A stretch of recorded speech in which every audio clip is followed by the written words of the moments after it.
2 தலைவர்கள், அதுவும் ரொம்ப முக்கியமான தலைவர்கள். இவங்களை மாத்துறதுக்கு தலைமை முடிவெடுத்திருப்பதாக தகவல்கள் கசிஞ்சிருக்கு.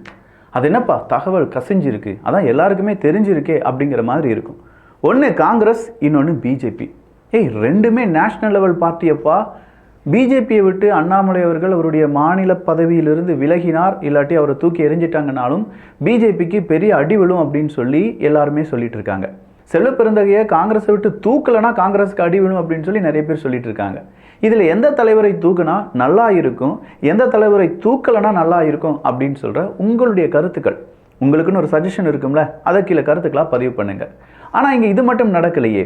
இன்னைக்கு ஏப்ரல் 1ஆம் தேதி நாம் எவ்வளவு முட்டாள்களாக இருக்கோம் அப்படிங்கிறத ஒவ்வொரு அரசியல் கட்சிகளும் அவங்களுடைய ஊடகங்கள், அவங்களுடைய சோஷியல் மீடியா வழியாக பகிர்ந்திருக்கிறார்கள். அந்த வீடியோ, அந்த இமேஜ், அந்த நியூஸ் பேப்பர்லாம் வாசிக்கும்போது ஆமாம்ல, இந்த டே நமக்கான டே மாதிரியே இருக்குல்ல அப்படிங்கிற மாதிரி எனக்கு ஒரு தோன்றல் வந்தது. நானும் உங்கள் கூட அரசியல் படிச்சுட்டு இருக்கேன் பார்த்தீங்களா, நீங்களும் இதில் கொஞ்சம் அரசியலை படிக்க போகிறீங்க. நாம் எப்படி முட்டாளாக்கப்படுகிறோம் அப்படிங்கிறத இதில் நீங்கள் தெளிவாக புரிஞ்சுக்கிடுவீங்க. ஸோ இந்த வீடியோவை வேறு யாருக்கு பகிர்ந்தாலும் சரி, அவங்களும் இதை தெரிஞ்சுக்கிடுவாங்க. யார் யாருக்கு அரசியல் தெரியணுமோ அவங்களுக்கு இந்த வீடியோ சமர்ப்பணம். இது ஆழமான அரசியல் சதுரங்கம்.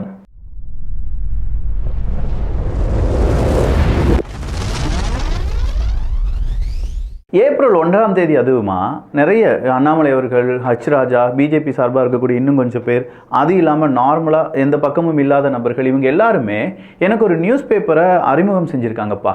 அந்த அளவுக்கு அந்த நியூஸ் பேப்பர் செம்மையான நியூஸாக தந்திருக்கு. அதில் முதல் ஹெட்டிங்கை நான் வாசிக்கிறேன், நல்லா கவனிச்சுக்கோங்க. போர் அறிவித்த ஸ்டாலின், கனிம வளங்களை தமிழகத்திற்கே திருப்பி அனுப்ப பினராயி விஜயன் சம்மதம். இவ்வளோ நாள் கன்னியாகுமரியிலிருந்து, திருநெல்வேலியிலிருந்து, தென்காசியிலேருந்துலாம் போன கனிம வளம் திரும்ப வருதா? அந்த அளவுக்கு போர் அறிவிச்சிட்டாரா அப்படின்னு சொல்லி நீங்கள் நினைக்கலாம். பட் இன்னொரு செய்தியும் நல்லா கவனிங்க மக்களே. மதுவை ஒழித்த தமிழகத்திற்கு விருது கொடுக்கும் உலக சுகாதார அமைப்பு. மதுவை ஒழிச்சிட்டோமா? உண்மையிலேயே நம்ம 2025 தான் இருக்கோமா, இல்லை காலப்பயணம் செஞ்சு 2060, 2065க்கு போயிட்டோமா? சரி, அடுத்ததாக இன்னொரு ஹெட்டிங் இருக்குது, அதையும் கொஞ்சம் வாசிச்சுக்கோங்களேன். உலகிற்கே வழிகாட்டும் ஸ்டாலின், கடனில்லா பட்ஜெட் தாக்கல் செய்த தமிழகத்தை பாராட்டிய சர்வதேச நாணய நிதியம், அதாவது IMF, வேண்டுமென்றால் வட்டியில்லா கடனை தமிழகத்திடம் பெற்றுக்கொள்ளுங்கள் என கேரளா, கர்நாடகா மற்றும் தெலுங்கானா மாநிலங்களுக்கு அறிவுரை வழங்கிய ஸ்டாலின். எப்பா உருட்டுலாம் கேள்விப்பட்டிருக்கேன், ஆனால் மகா உருட்டு அப்படிங்கிறதுல இன்னொன்றும் இருக்கு. யுனெஸ்கோ மன்றத்தின் 21வது நூற்றாண்டின் சிறந்த தலைவர் விருதை பெற்றார் ஸ்டாலின். விருதை செந்தில் பாலாஜிக்கு சமர்ப்பிப்பதாக நெகிழ்ச்சி. யுனெஸ்கோ மன்றத்தினுடைய 21வது நூற்றாண்டின் சிறந்த தலைவர், 21st century. இது உண்மையிலேயே நாளேடு தானா அப்படிங்கிற ஒரு டவுட்லாம் இருந்துச்சு. அதனால் இந்த நாளேடினுடைய தலைப்பை வாசிக்கும் போது தான் கோபாலபுரம் எக்ஸ்பிரஸ் ஏப்ரல் 1 சிறப்பு இதழ் அப்படின்னு சொல்லி போட்டிருக்காங்க. இது நாளேடு தானா? இதையே அண்ணாமலை உட்பட பலர் பகிர்ந்து வருகிறார்கள். இந்த கோபாலபுரம் எக்ஸ்பிரஸ் அப்படிங்கிறது என்ன எனக்கு தெரியலை. ஒருவேளை இதெல்லாம் உண்மையாக இருந்தது என்றால், உண்மையிலே இப்படி ஒரு கோபாலபுரம் எக்ஸ்பிரஸ் அப்படிங்கிற ஏதாவது நாளேடு இருக்கிறதா? இப்படி ஒரு நாளேடு இல்லை அப்படின்னா இதை பகிர்ந்தவர்களுக்கு எந்த மாதிரியான தண்டனை கொடுக்கப்பட வேண்டும்? அப்படியே ஒரு நாளேடு இருந்துச்சுன்னா இந்த செய்திகளை வெளியிட்ட ஆசிரியர்களுக்கு எந்த மாதிரியான தண்டனை கொடுக்கப்பட வேண்டும்? உங்கள் முன்னாடி நான் இரண்டையுமே சொல்லியிருக்கேன். 2 ஆப்ஷன் இருக்குது. ஒன்று உண்மையாக இருக்கும், இல்லாட்டி பொய்யாக இருக்கும்.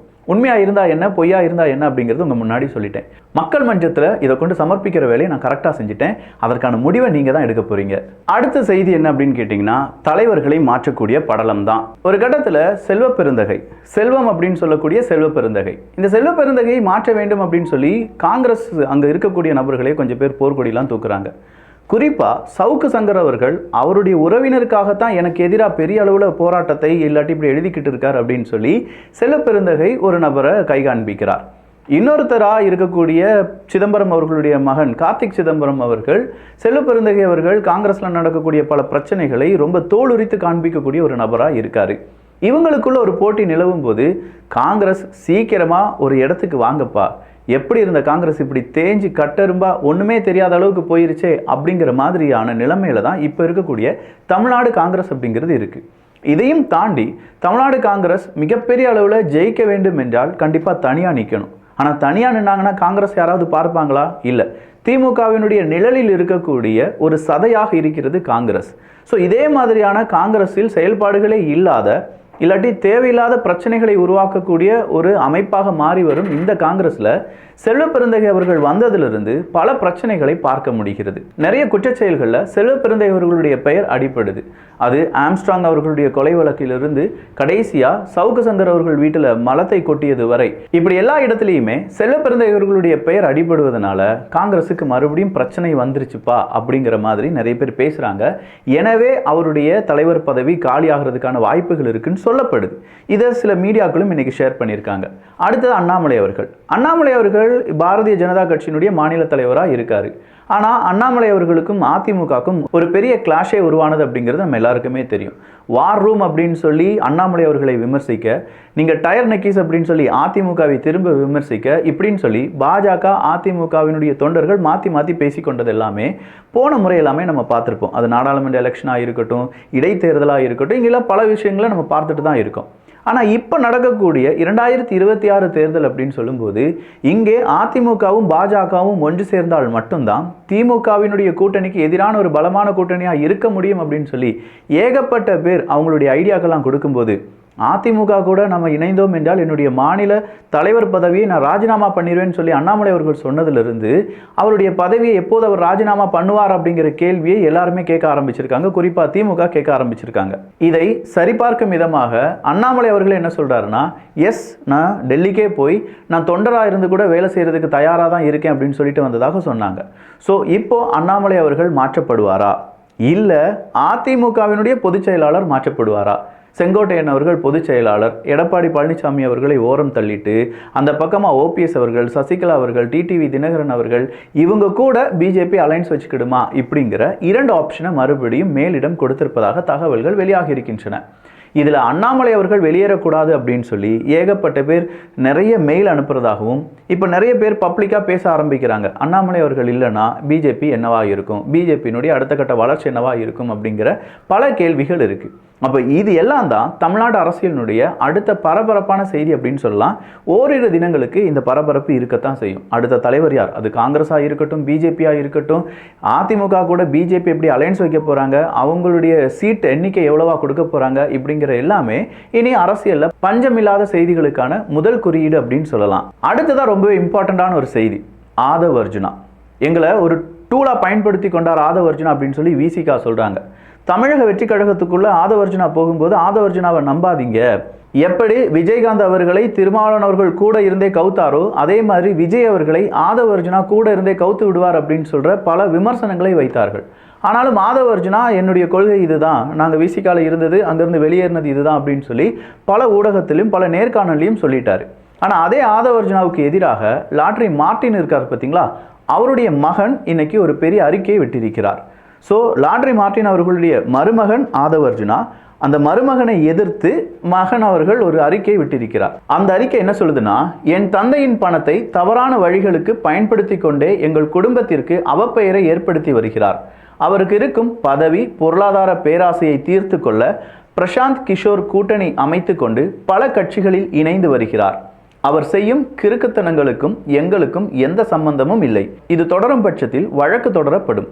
ஆதவ் அர்ஜுனாவுக்கு எதிராக மார்ட்டின் மகன் ஜோஸ் சார்லஸ் மார்ட்டின் சமூக வலைதளங்களில் பதிவு.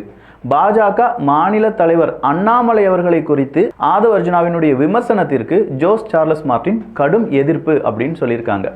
ஸோ அண்ணாமலை அவர்களை விமர்சித்ததால் ஆதவ் அர்ஜுனாவுக்கு எதிராக இப்போது லாட்ரி மார்ட்டின் அவர்களுடைய மகன் அவருடைய கருத்தை பதிவு பண்ணியிருக்காரா, இந்த கண்ணோட்டத்தில் இது எல்லாரையுமே பார்க்க ஆரம்பித்திருக்கிறார்கள். சின்னதாக ஒரு புகை அப்படிங்கிறது மட்டும்தான் வந்திருக்கு. இது இனிமேல் தமிழக வெற்றி கழகத்தில் எப்படி புயலாக மாறப்போகிறது அப்படிங்கிறத பார்க்கலாம். ஆல்ரெடி பொதுச் செயலாளராக இருக்கக்கூடிய என் ஆனந்த் அவர்கள் மீது, புசி ஆனந்த் அப்படின்னு சொல்லுவோம் பார்த்தீங்களா, அவர் மீது பல பேர் அவங்களுடைய எதிர்கருத்துக்களை வைத்து வரும் நிலையில் தமிழக வெற்றி கழகத்திற்கு அடுத்த சிக்கல் உருவாகியிருக்கு. ஏகப்பட்ட செய்திகளில் ஜஸ்ட் இப்போ பிகினிங் மட்டும்தான் நம்ம செஞ்சுருக்கோம். இது எல்லாமே முடிவுக்கு வரும்போது அதையும் நம்ம அரசியல் சதுரங்கத்தில் பார்க்க போகிறோம். அப்படின்னா இது ஒரு காணொலியோடு இன்றைக்கி முடிஞ்சிருமான்னு கேட்டால் இல்லை. இன்னொரு காணொலிக்காக வெயிட் பண்ணுங்க மக்கா. ரொம்ப ஆழமான பல செய்திகளை உங்களுக்கு நேருக்கு நேராக இதுதான் உண்மை, இப்படி தான் பண்ணிகிட்ருக்காங்க, இதை செஞ்சிட்ருக்காங்கங்கிற இந்த தெளிவுடன் உங்களுக்கு வந்து சொல்ல போகிறேன். உங்களுக்கு இந்த மாதிரியான வீடியோக்கள் பிடிச்சிருக்கு அப்படின்னா 4 நண்பர்களுக்கு ஷேர் பண்ணுங்கள், நம்ம சேனலை சப்ஸ்கிரைப் பண்ணிக்கோங்க. ஒரு வருஷம் அரசியல் சதுரங்கம் சும்மா தீயா வேலை செய்ய போகிறது. நல்லதை பகிர்ந்து நல்ல சமுதாயத்தை உருவாக்குவோம். நன்றி, வணக்கம்.